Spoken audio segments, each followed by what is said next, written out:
So if I told you you had to learn 10,000 words, 10,000 new vocabulary words to become fluent in Spanish, would you pursue that goal? Would you go down that path?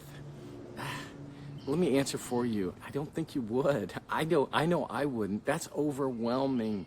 It hurts the head just thinking about it, let alone doing it. So we're gonna get into that today as to ways around that idea and why I believe that's a big myth. My name is Scott Bryant. Soy el fundador, el creador del método Calisthenics. I'm the creator of this little thing about speaking Spanish. In today's video, we're going to talk about vocabulary. It's the elephant in the room. It's the thing that it's hard to overlook. When you look at numbers, if you know very little about language learning and fluency and you explore a little bit, those big, giant numbers always come up.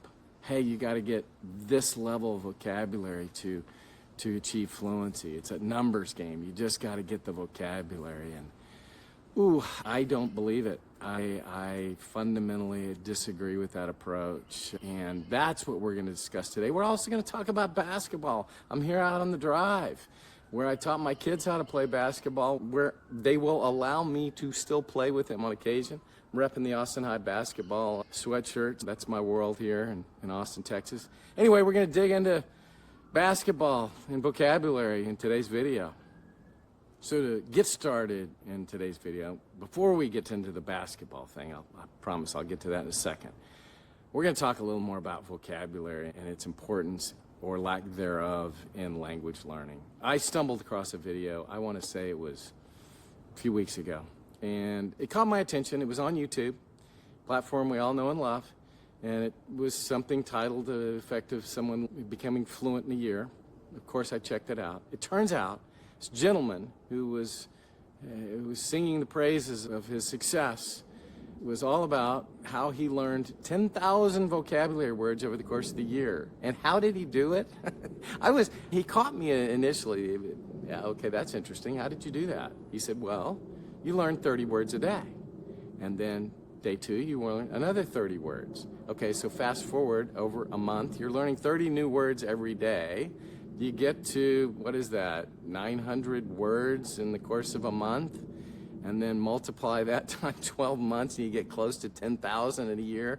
Oh my God, there are so many comical things. I mean, the crazy thing is there's some people that commented like, wow, that's great, good work, I love it, I'm in. Are you kidding me? Are you absolutely kidding me? I chuckle to this day when I think about that. Wow, if someone can do that, more power to you. I cannot. I don't think I'd make it past day 3. 30 new words. And oh, by the way, I've pointed out in my other videos, if you learn a word and then you forget it later, it's as if you never learned it. So anyway, I won't continue to give that thing any more attention than it deserves. But the other thing that's super important to recognize is that fluency is not just vocabulary. It's much more than words. Even if you were able to do that, what would you do with those words? How would you... So many things are so wrong with that. Anyway, it's all out there in this beautiful world called YouTube. And just draw your attention to the fact that vocabulary is important. It's a big darn deal. And it must be addressed, and we're going to talk a little bit about, in a minute, some strategies to do that. So now on to basketball. Okay, I even have a basketball. How about that? This basketball, they all work together. Look, I'm not a great basketball player. I have 4 boys and spent a lot of time teaching youth sports. Basketball was one of them. It's something I learned to really enjoy. I'm talking, when I say youth sport, man, I started at, 5 years old, 6 years old. They were young. And what was really interesting is it's so overwhelming for someone that age. And you want these kids to have success. You want to get them engaged and be successful and grow to love the sport over time. That's really, really important. So the way you do that, or the way I did it, and I had a lot of success with this, is you start small. You start very small. You don't have them do everything at once. In fact, what I would do is I'd start with a layup. And I wouldn't even start with a layup. I'd start with something right next to the basket where they're taking one hand, shooting it, using the right footwork to get the ball. It becomes the end of a layup. And then once they figured that out, I would have them take a step back, take another step forward to make the basket, and then slowly over time introduce a little dribbling to that exercise. And before you know it, they're running toward the basket, they're using proper footwork, their hands extended the right way, the left leg's going up as the right hand's going up, and they're properly executing a layup, and they're getting success, and everything works. Why does that work? Why did that work? How did that work? It's because I shrunk this big thing called basketball into something manageable, a small bite-sized chunk that they could be successful with. Once they got that down, we could expand, we could move out, we could start talking about jump shots and all the other aspects of basketball. But the early success and shrinking things down into something manageable was absolutely huge. And that is something I carried forward with me in my thinking around speaking a language. All right, so let's leave basketball. We didn't come here to learn about basketball. And let's focus on speaking Spanish. How do these two relate? What's up? It should be pretty obvious. Language is big. It's massive. It's overwhelming. Just like the sport of basketball to a 5-year-old.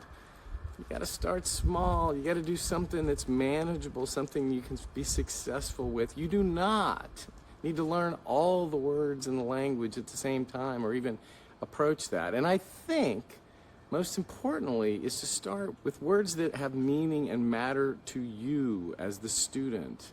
That makes it enjoyable. It's where you can find success and then you grow slowly over time. If you simply focus on nothing but vocabulary, you will not be able to speak at all. As I've mentioned in other videos, in addition to vocabulary, you need to understand the structure and the grammar of language. You need to focus on pronunciation. There's a lot of things that have to happen along the way, but there's a very logical and sensible way to achieve a level of speaking fluency, if you will, in a very contained world with select words and vocabulary such that you can have a level of success. You can make that layup and get excited about what you're doing and grow from there. That's the idea behind it. Too big. To this day, I subscribe to, the SpanishDictionary.com, which is a wonderful resource. They have a word of the day email that's sent to me, and I laugh. There's words that I do not want to learn or care about. Their noise. They would take up space, very valuable real estate inside my brain for no good reason, because I don't want to learn that word. So I would posit that it's super important to take this big, massive thing called vocabulary and start small. Think about the things you want to talk about and grow from there. So in closing, I just remind you, I really don't think fluency is about breadth as much as it is depth. My intention, the reason why I started pursuing this, I wanted to have deeper conversations, meaningful conversations with people. And if you can define what those are and who those are and what the topics of interest are, you can shrink down that massive challenge around vocabulary such that you learn the other elements of speaking, pronunciation, grammar and structure. You can actually start to have conversations and achieve success. You can make that layup. It's not about learning the language, it's about learning your language. There's so much in this massive thing called Spanish, or any language for that matter, that you're not going to know anything about and you don't care about and you don't need to know anything about.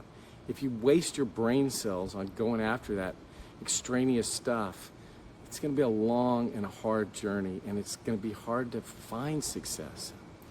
There you go. Let's succeed. Let's start small. Grow from there. Thank you.